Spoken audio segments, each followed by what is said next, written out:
ನಮಸ್ತೆ ಸ್ನೇಹಿ ಬಂಧುಗಳೇ, ಎಲ್ರು ಹೇಗಿದ್ದೀರಾ?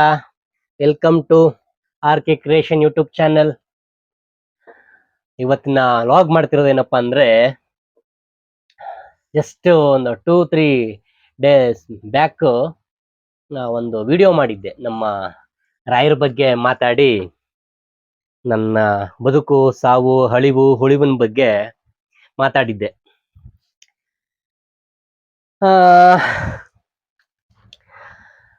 ಅದು ಮಾತಾಡಿ 2 ದಿನಕ್ಕೆ ನೀವು ನಂಬಲೇಬೇಕು,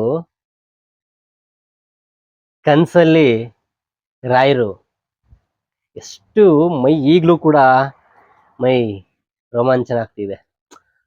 ಇನ್ನೂ ನಂಬಲು ಅಸಾಧ್ಯ. ಅಷ್ಟು ನಾನು ವಾರ ಚಿಕ್ಕಹಳ್ಳಿ ಹತ್ರ ಒಂದು ರಾಯರ ಮಠ ಇದೆ, ಅಲ್ಲಿ ಪ್ರತಿ ವಾರ ಹೋಗ್ತೀನಿ. ಒಂದು ಮನಸ್ಸಿಗೆ ನೆಮ್ಮದಿ, ಶಾಂತಿ, ಒಂದು ತುಂಬಾ ಒಳ್ಳೆ ವಾತಾವರಣ ಆ ರಾಯರ ಸನ್ನಿಧಿಲಿ. ಅಲ್ಲಿಗೆ ಹೋಗಿದ್ದೀನಿ. ರಾಯರ ಪೂಜೆ ನಡೀತಾ ಇದೆ, ಅಕ್ಷತೆ ಕೊಡ್ತಿದ್ದಾರೆ, ತೀರ್ಥ ಕೊಡ್ತಿದ್ದಾರೆ. ಜನ ಅಷ್ಟು ರಾಯರ ಹತ್ರ ನಿಂತಿ ಏನೋ ಬೆಡ್ಕತ್ತಾ ಇದ್ದೀನಿ. ನಾನು ನನ್ನ ನೋವನ್ನ ಆ ರಾಯರ ಹತ್ರ ಹಂಚ್ಕೊಂತ ಇದ್ದೀನಿ. ಆ ತರ ಕನ್ಸು. ಎಷ್ಟು ಒಂಥರ ಖುಷಿ ಆಯ್ತು ನನ್ಗೆ. ಅವತ್ತು ನನ್ನ ಬದುಕಿಗೆ ರಾಯರು ಯಾರನ್ನ ಕಳಿಸಿದ್ರು? ನಾನಿಲ್ಲ ಹುಚ್ಚಾಗಬೇಕಾಗಿತ್ತು, ಸಾಯ್ಬೇಕಾಗಿತ್ತು. ಆ ಟೈಮಲ್ಲಿ ರಾಯರು ಬೇರೆ ಜನ ಮುಖಾಂತರ ನನ್ನ ಹೆಂಗ್ ಬದುಕಿಸಿದ್ರು ಅನ್ನೋದು ಮಾತಾಡದೆ, ಅವತ್ತು ರಾತ್ರಿನೇ ಆ ತರ ಕನ್ಸು. ನನಗೆ ಏನೋ ಒಂಥರ ಆಶ್ಚರ್ಯ. ಒಂದೊತ್ತಲ್ಲಿ ಎದ್ದು ಕುತ್ಕೊಂಡ್ಬಿಟ್ಟೆ ನಾನು. ಏನೋ ಒಂಥರ, ಏನಿದು ನಾನು ಕಾಣ್ತಿರೋದು ಕನ್ಸೋ ನನ್ಸೋ ಅಥವಾ ಏನು ಅಂತ ನಿಜವಲ್ಲೂ ರಾಯರಿದ್ದಾರೆ ಅನಿಸ್ತು. ರಾಯರು ಇರಲ್ದೆ ಇವೆಲ್ಲ ಆಗಲ್ಲ. ನನ್ನ ಬದುಕಲ್ಲಿ ರಾಯರಿದ್ದಾರೆ. ನನಗೆ ಮೊಟ್ಟ ಮೊದಲ ಅವಕಾಶ ಸಿಕ್ಕಿದ್ದು ಜಿ ಟಿವಿಯಲ್ಲಿ ಶ್ರೀ ಗುರು ರಾಘವೇಂದ್ರ ಮಹಾತ್ಮೆ ಧಾರಾವಾಹಿಯಲ್ಲಿ ರಾಯರಿದ್ದಾರೆ. ಹಾಗೆ ನಾನು ಮೊಟ್ಟ ಮೊದಲ ನಿರ್ದೇಶನ ಮಾಡಿದ ಕಿರುಚಿತ್ರ ಮನೆಗೆ ಬಂದ ಭಗವಂತ, ರಾಯರಿದ್ದಾರೆ. ಹಾಗಾಗಿ ಪ್ರತಿ ಕ್ಷಣ, ಪ್ರತಿ ನಿಮಿಷ, ಪ್ರತಿದಿನ ರಾಯರಿದ್ದಾರೆ. ಏನೋ ಒಂದು ರಾಯರಿದ್ದಾರೆ, ನಿಜವೂ ರಾಯರಿದ್ದಾರೆ. ನೋಡಿ, ಅವತ್ತು ನಾನು ನೊಂದ್ಕೊಂಡು ಅಷ್ಟು ಏನೋ ಒಂದು ಫಿಲಿಮ್ ಬಗ್ಗೆ ಒಂದು ಖುಷಿಯಾಗಿ ವ್ಯಕ್ತಪಡಿಸಿ ವಿಡಿಯೋ ಮಾಡಿದೆ. ಪುನಃ ನನ್ನ ಮನಸ್ಸಿನ ವೇದನೆ, ರೋದನೆ, ನೋವು ಎಲ್ಲ ಹೇಳಿ ವಿಡಿಯೋ ಮಾಡಿದೆ. ಅವತ್ತು ರಾತ್ರಿನೇ ರಾಯರು ಕನ್ಸಿಗೆ ಬರ್ಬೇಕಾ? ಆಮೇಲೆ ನನ್ನ ಸಬ್ಜೆಕ್ಟ್ಗಳು ನೆಕ್ಸ್ಟು ತುಂಬಾ ಇವೆ. ಅದ್ರ ಬಗ್ಗೆ ಏನೋ ಒಂದು ರಾಯರ ಮೇಲೆ ಭಾರ ಆಗ್ತಾ ಇರ್ತೀನಿ. ಒಂದೊಂದು ಸ್ಕ್ರಿಪ್ಟ್ ಬರ್ದಾಗ್ಲೂ ರಾಯರ ಮೇಲೆ ಭಾರ ಆಗ್ತೀನಿ. ಯಾಕಂದ್ರೆ ನನಗೆ ಬೇರೆ ಬಲ ಇಲ್ಲ, ರಾಯರು ಬಿಟ್ರೆ ಬೇರೆ ಬಲ ಇಲ್ಲ, ಹಂಗಾಗ್ಬಿಟ್ಟೈತೆ. ಹಂಗಾಗಿ ತುಂಬಾ ನನ್ಗೆ ಅದ್ರ ಬಗ್ಗೆ ಹೆಂಗ್ ಮಾತಾಡ್ಬೇಕು ಅಂತಾನೆ ಗೊತ್ತಾಯ್ತಿಲ್ಲ.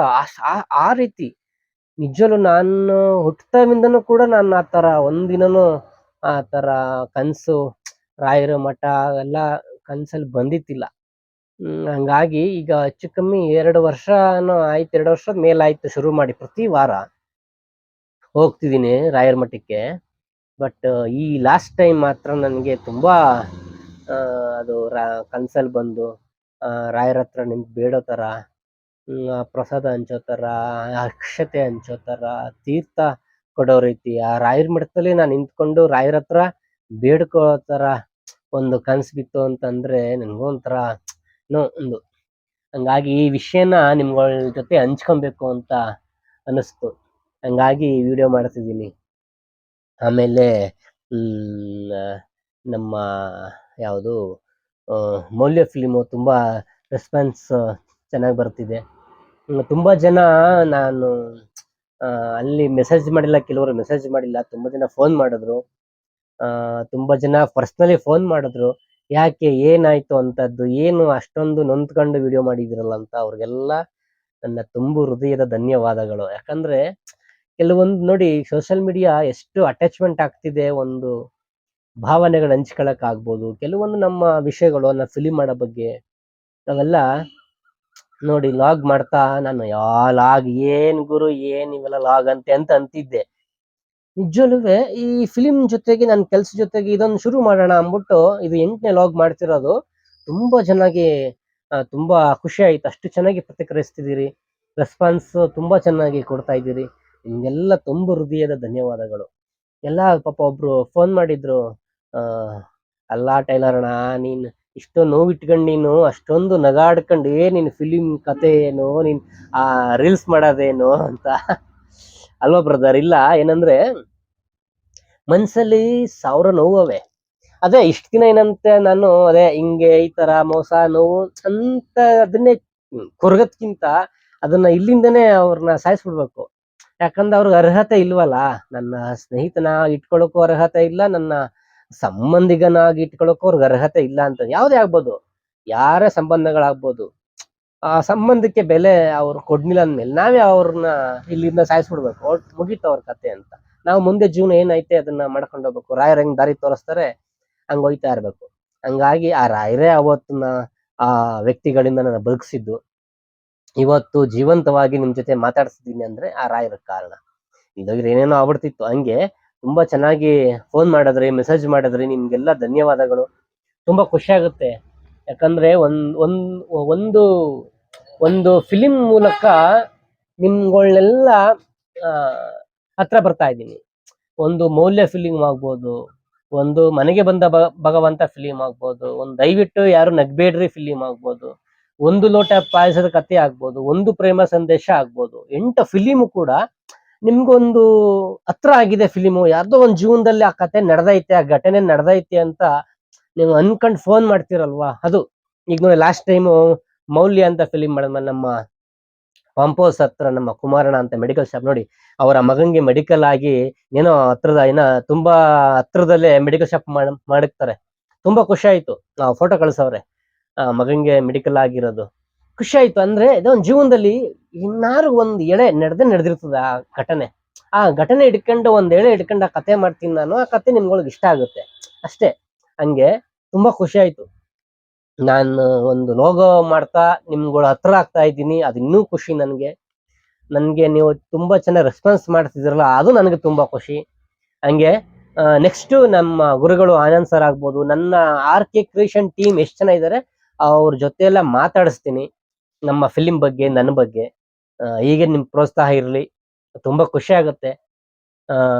ನನ್ನ next Olavina Amrutha film music ಆಗಿದೆ, ಡಬ್ಬಿಂಗ್ ಆಗಿದೆ, title card with subtitle ಅದೊಂದಾದ್ರೆ ಮುಗೀತು. ಆದಷ್ಟು ಬೇಗ ರಿಲೀಸ್ ಮಾಡ್ತೀನಿ. ಈ ತಿಂಗಳ ಎಂಡು ಅಥವಾ ಆಗಸ್ಟ್ 1 ರಲ್ಲಿ ರಿಲೀಸ್ ಮಾಡ್ತೀನಿ.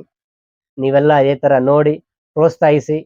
ಈ ಪುಟ್ಟ ಕಲಾವಿದ ಸಣ್ಣ ಪುಟ್ಟ ರೀಲ್ಸ್ ಮಾಡ್ತೀನಿ.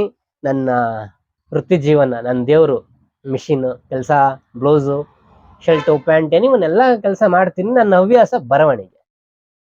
ಕೆಟ್ಟ ಹವ್ಯಾಸ ಕಲ್ತಿಲ್ಲ ನಾನು, ಇದೊಂದೇ ಹವ್ಯಾಸ, ಬರವಣಿಗೆ, ಕಲ್ಪನೆ. ಹಂಗೆ ಆದಷ್ಟು ಬೇಗ ನಿಮ್ ಮುಂದೆ ಒಲವಿನ ಅಮೃತ ಮೂಲಕ ಬರ್ತೀನಿ. ಅದಕ್ಕಿಂತ ಮುಂಚೆ ಲಾಗ್ ಮಾಡ್ತಿರ್ತೀನಿ. ಇದು ನನ್ಗೆ ಏನೋ ನಿಮ್ ಜೊತೆ ಹಂಚ್ಕೋಬೇಕು ಅನಿಸ್ತು, ಅದಕ್ಕೋಸ್ಕರ ಈ ಲಾಗ್ ಮಾಡಿದೆ. ತುಂಬಾ ಖುಷಿ ಆಯ್ತು.